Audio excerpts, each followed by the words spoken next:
Hello friends, good morning. আজকে আবার নতুন একটা ভিডিও নিয়ে চলে এসেছি, নতুন একটা রেসিপি নিয়ে। আজকে আপনাদের সামনে আমি কচুর শাক, ওই ইলিশ মাছের মাথা দিয়ে বানানো শেখাবো। তো আপনারা আমার সাথে দেখতে থাকুন রিঙ্কিস কিচেন। আমি কচুর শাকগুলোকে নুন দিয়ে সেদ্ধ করে নিয়েছি, আর কড়াইতে আমি সর্ষের তেল দিয়েছি।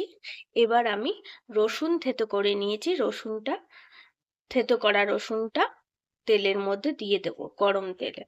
3টে লঙ্কাও ফেলে দিয়েছি, আর আমি মাছের মাথাটা আগে থেকে ফ্রাই করে রেখেছিলাম।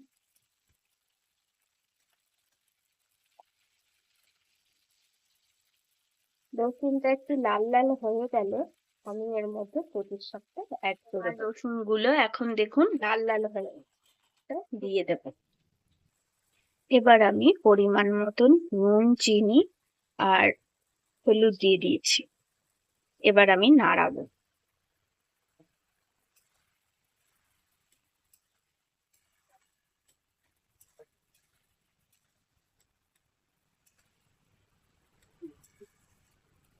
সেদ্ধ করার পরে কচুর শাকটা ভালো করে জল ছেঁকে নেবেন, নাহলে এরকম জল বেরিয়ে আসবে।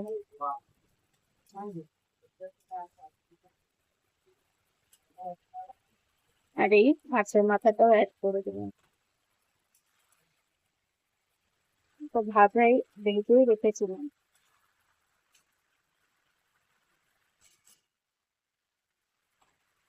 এবার ঢেকে দেবো 10 মিনিট ঢেকে, তারপরে দেখাবো।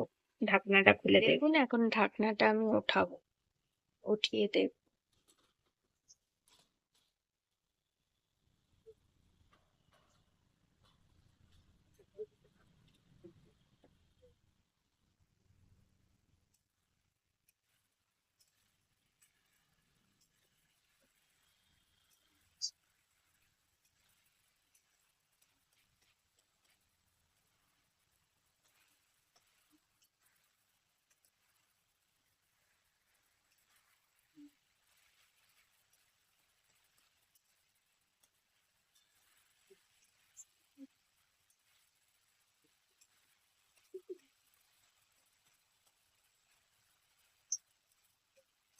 দেখুন এটা হয়ে গেছে।